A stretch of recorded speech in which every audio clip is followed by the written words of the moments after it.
我下面这个问题呢是请这个我们万锦市市长来回答的。问题是目前万锦有什么新计划和新的投资项目能让中小企业家可以参与？就是政府怎么给大家找生意 ？Okay, so the following question, Mr. Mayor, is for you.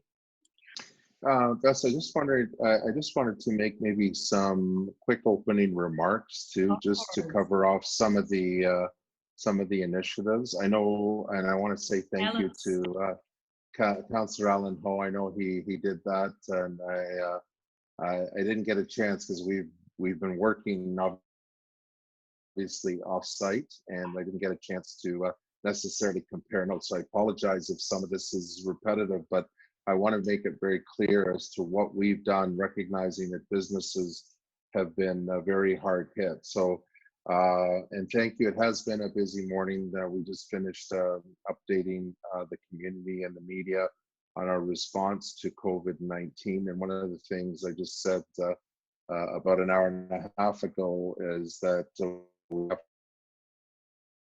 cautious economy.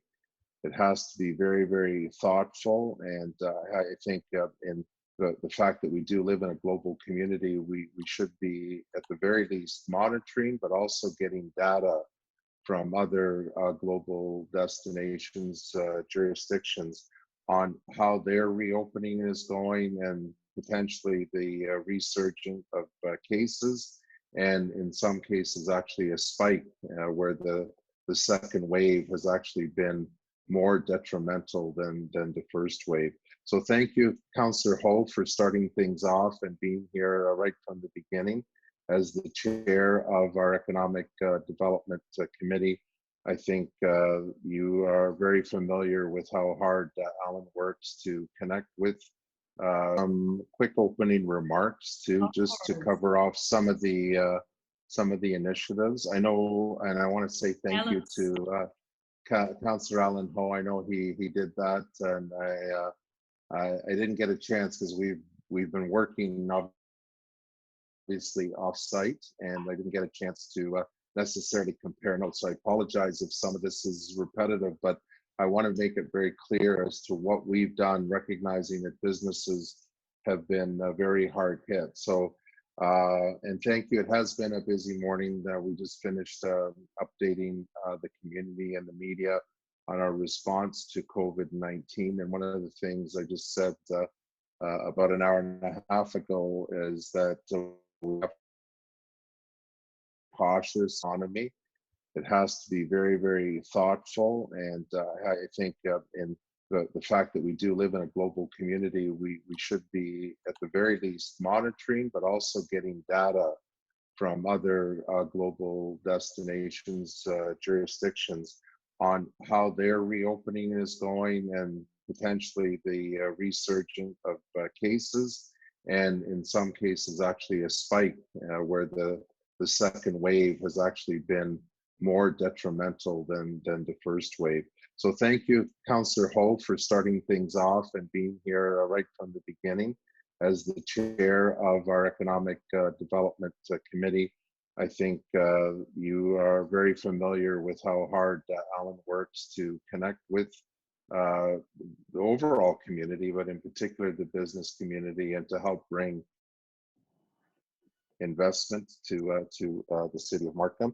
And Philip, I want to say thank you to you and your chamber for hosting this opportunity. I think it's important that we share information both ways, that everyone is familiar with what governments are doing, because there's been so much happen in a very short period of time, and that we also as government are able to hear concerns or issues that have not been covered off in the right way, so that if we're responsible for something, we can take some action.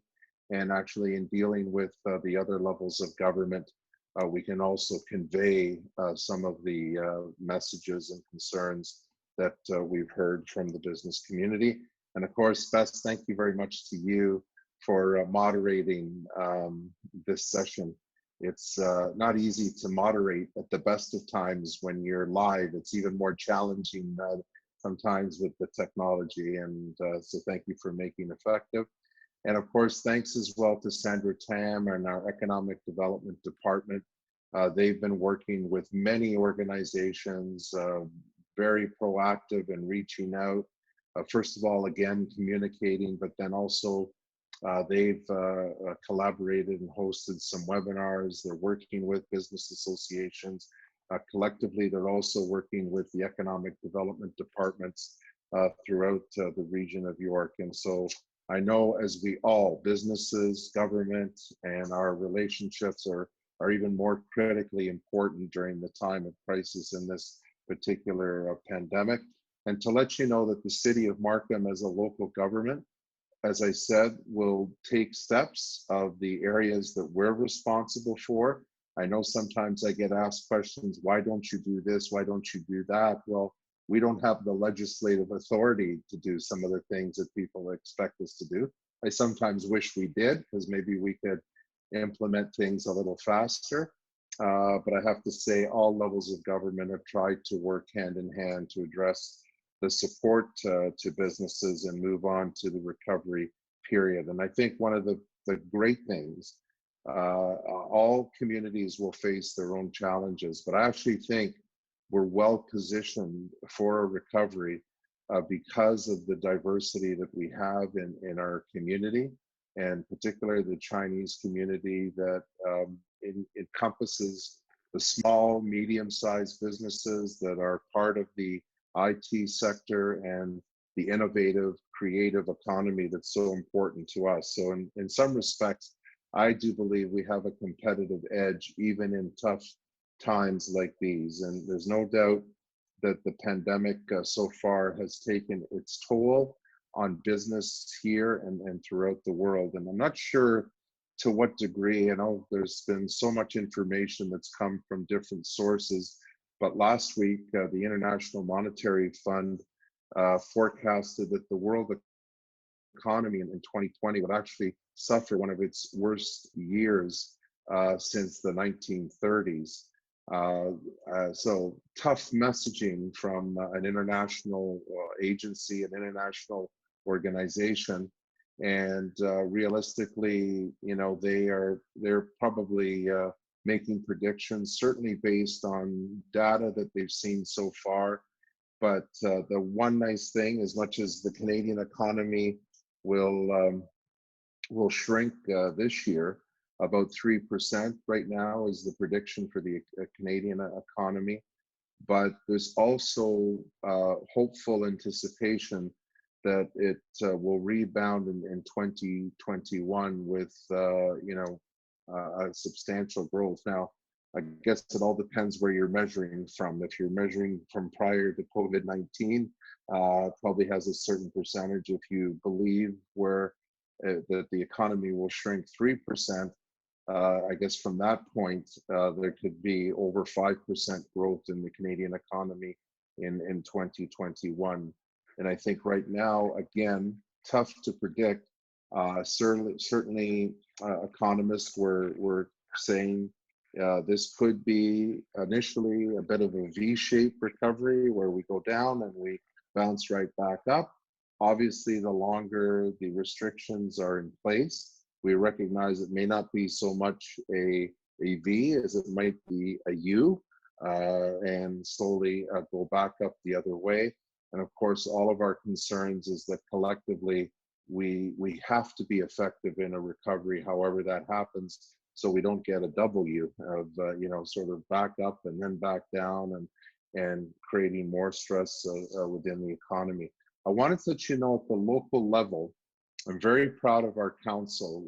We passed one of the most extensive property tax relief programs in the country when we passed it late March. And maybe right now that doesn't seem that long ago, but we were really sort of at the height of the crisis in terms of trying to figure out where we were going. We still are trying to figure out where we were going, but back then we were being bombarded with all kinds of information related to the impact on the economy, related to the healthcare stress.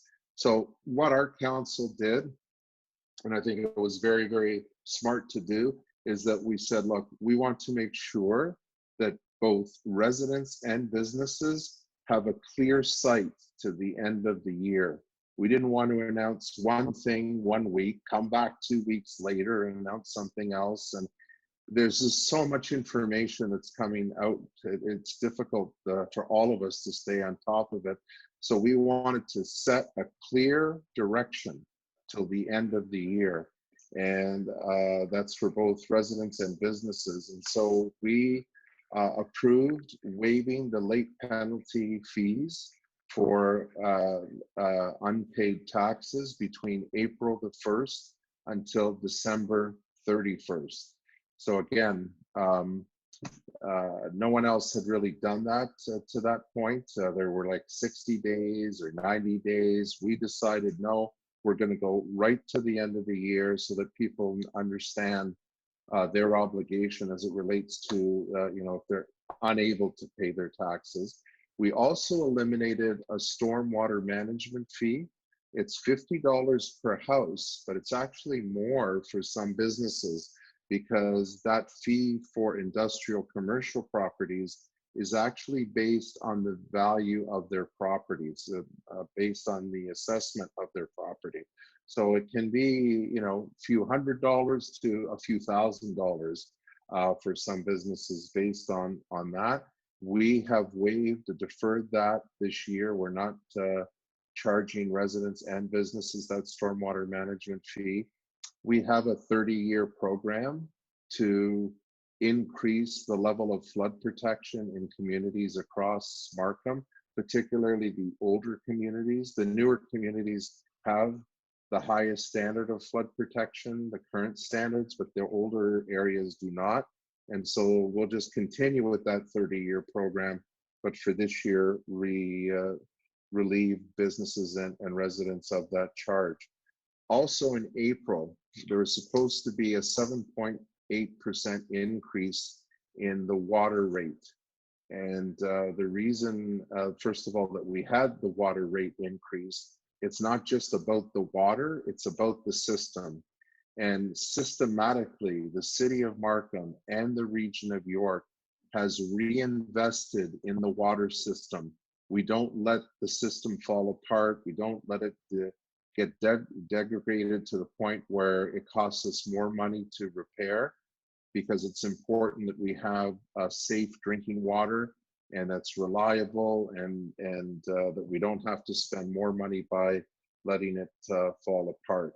And then the other part that we did is it impacts a small, very small sort of percentage of businesses, but it was a gesture to again indicate to the hospitality industry. We had introduced a municipal accommodation tax for hotels, and this is not really, I know the hotels say we pay it, they do, but it's a tax that gets added on to the bill. And I know we have a number of people, I can see the faces here, international travelers. You know that many jurisdictions have these charges. When you check out, you'll see some kind of tourism charge or some kind of additional charge from the local municipality. That money that we were collecting from that revenue source was going two ways. 50% of it was going to go into the repair and replacement of facilities that attracts tourists to the City of Markham and attracts visitors to the City of Markham. I'll just use one example, the Pan Am Center, which gets hosted many sporting events almost every weekend. And then the other half was going to be utilized to develop a tourism strategy for the City of Markham. So we waived that for this year as well, but also to let you know that tourism, Destination Markham, which is our new tourism board, they have a new assignment. They're just getting started, but already they have a new assignment. They are charged with helping to develop a recovery program for tourism, for the hospitality industry, for the restaurant industry, obviously, our shops on the main streets. So they will be working with the Markham Board of Trade, the Unionville Main Street BIA, the Markham Main Street BIA, and I've also asked them to reach out to some of the cultural business organizations like yours. So while primarily their mandate initially was for tourism and to try and generate more visitors, we said, look, put that on hold, think about recovery now, and think a little bit broader than just visitors. They are part and parcel of a recovery program, and so they will be reaching out to the various organizations. And then I just want to say thank you to the way in which the business community has responded. And they've responded in so many different ways. There's been the retooling of companies like MicroArt that normally produces circuit boards.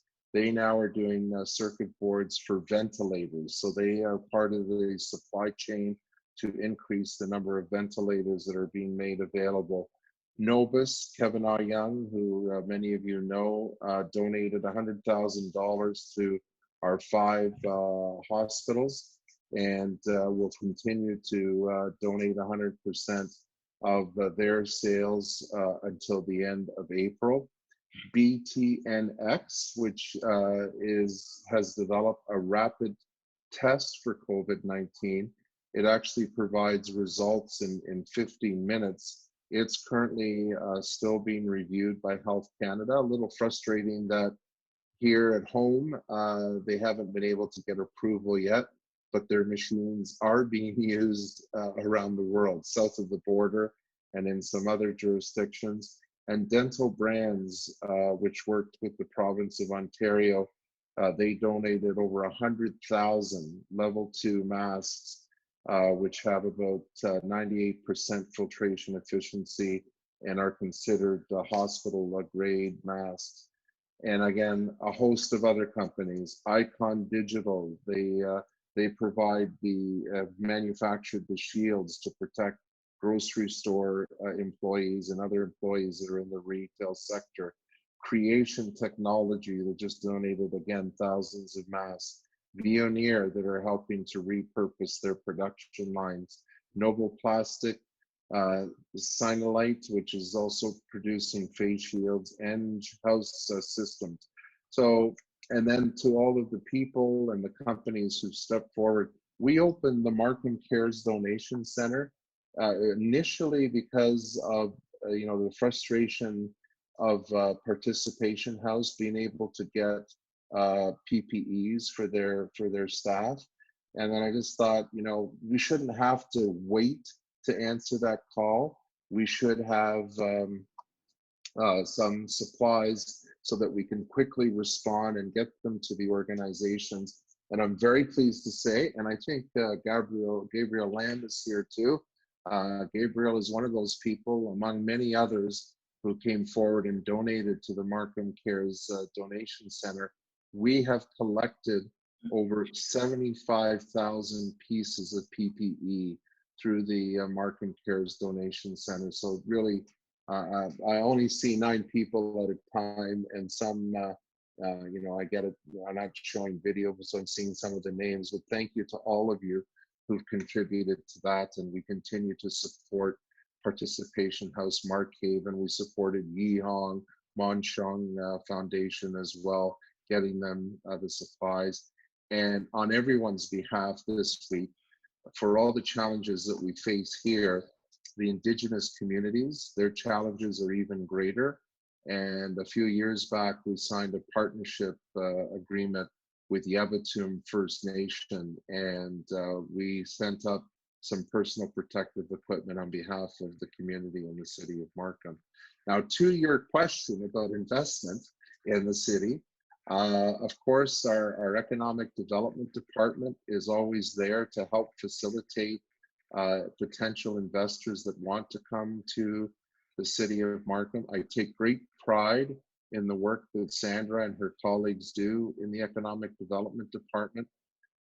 We roll out the red carpet and welcome investment. I think though, and maybe some of you have heard me say this before, lots of cities say they roll out the red carpet to welcome investment. And while you're walking on the red carpet, you probably feel pretty good. For us in the city of Markham is, what's your experience when you walk through the front door? And what you see when you walk through the front door is a council, the whole council, myself, Alan Ho is the chair of the Economic Development Committee, the economic staff. You see an organization that is focused on helping business to be successful, to look at opportunities to invest. So they are doing a great job. We also have Venture Lab, which is the regional innovation center here in the city of Markham. They've not stopped working during this pandemic. They are still supporting companies. In fact, because of the companies and startup companies that have come through Venture Lab, they're actually being proactive in connecting some of those companies to the demands of the pandemic. So they've helped out in that way. Just a few months as of small business export promotion and international trade, we were able to get a multi-million-dollar grant to establish a hardware catalyst initiative. It's basically a lab for hardware development right within Venture Lab that is open to partnerships to help develop technology here in Markham. And we do continue, you know, it's a little frustrating, one, because we've moved pretty fast in Markham. And actually, I think a good example of that is this week, we announced a virtual agent. It's a collaboration with IBM. It uses the IBM Watson technology for citizens. We introduced a virtual assistant on our website, and you can go on there, ask any COVID-19 related questions, and it draws from trusted sources to be able to answer those questions. And you can contact it both online, and you can also call a special number and actually speak to the virtual agent. But we just started working on that with IBM the end of March, and in less than a month, we've had that initiative installed in our system. So I think it speaks to, even in the time of crisis, that we move as quick as we can as government. And again, some of you know that we have been working on the new innovation district in the city of Markham. That's not gone away. Obviously, a bit of delay here now with the pandemic going out to the community, but our work continues, and that is an opportunity for investment. But it's not just exclusively there. There's lots of opportunities, particularly for venture capital, that's looking to invest in high-tech companies. That can also be a way that Venture Lab connects you to some of those new and exciting ideas that are coming up. So there are lots of opportunities, and I hope that's given you a bit of a flavor of what we've been able to do at the local level to help our business community. Thank you very much, Mr. Mayor.